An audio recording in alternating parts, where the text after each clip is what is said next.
In 1964, a small farm in central Ohio was selected as the site for the future Mount Vernon Nazarene College.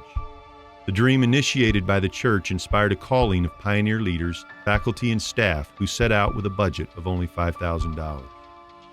The vision and commitment shared by university, city, and church leadership inspired the purchase of the land in 1967, thus beginning a miraculous journey and an incredible legacy. When we learned we were coming here, I was very anxious about it. It was just a farm.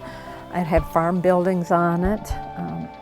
The barn was on it, which is still here today. And then the mansion was here, and that became all the offices from the third floor all the way down. Every nook and cranny was crammed with someone working, because that was the only building we had that they could have offices in. The classrooms were not ready. The cafeteria was not ready. So we went ahead and started school. My first office was on the third floor of the administration building. The English professor, Cecil Inman, and I shared that office. I guess you could call it an office. It was a 6-foot-long folding table. He had one end and I had the other. Bare. The campus looked very bare in 1968. I mean, there was I think this building was here and Pioneer Hall. I think boys slept on one side and girls slept on the other, till they finished Oakwood. It wasn't as beautiful as it is now.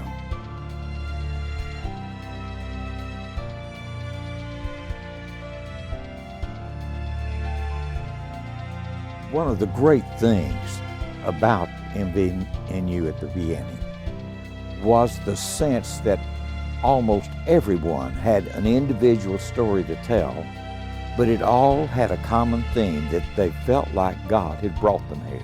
In 1967, towards the end of the year, I had received a call from Mid-American Nazarene College, and they offered me a teaching position there after a couple interviews. Well, they called me in the spring again and said, "We've changed our mind, we've decided to go another direction. We're sorry." And I said, "Well, okay, that's God. He didn't want me to go there." So I went home to visit my mom and dad, and they said, "Do you know that they're starting a Nazarene school here in 1968? I said, "No, I didn't." That's how I came here.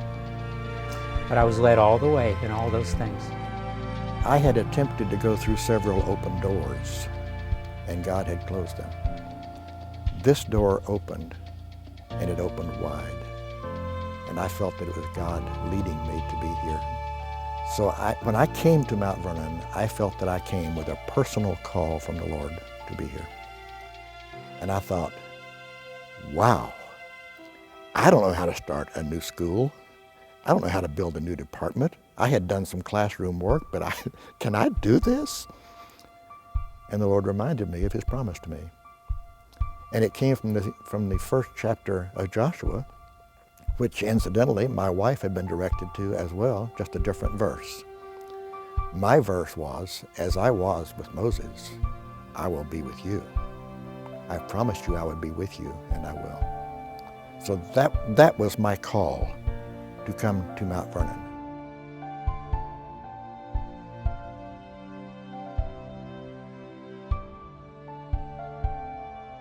It's amazing to me when I look back at the beginning and have seen the progression over the years. God's hand is in this, it really is. There are hard times during the growth of the university, there are issues that come up, but God built this school and he is nourishing this school. And he wants those students to come here to learn about him and to see a faculty that love the Lord and that care about them and want them to succeed in life, and to give them the tools to go out and become successful Christ-like people. That's what I wish for those students, and we have that here. As I think about the future of MVNU, I cannot help but think about the past. And my prayer, my wish for the future of this great institution is that the goals of our founders, Stephen Neese and others, will not only be present today, but will be like the eternal flame for the future. That the same principles that guided us will guide the faculty and staff and administration today and 25 years from now.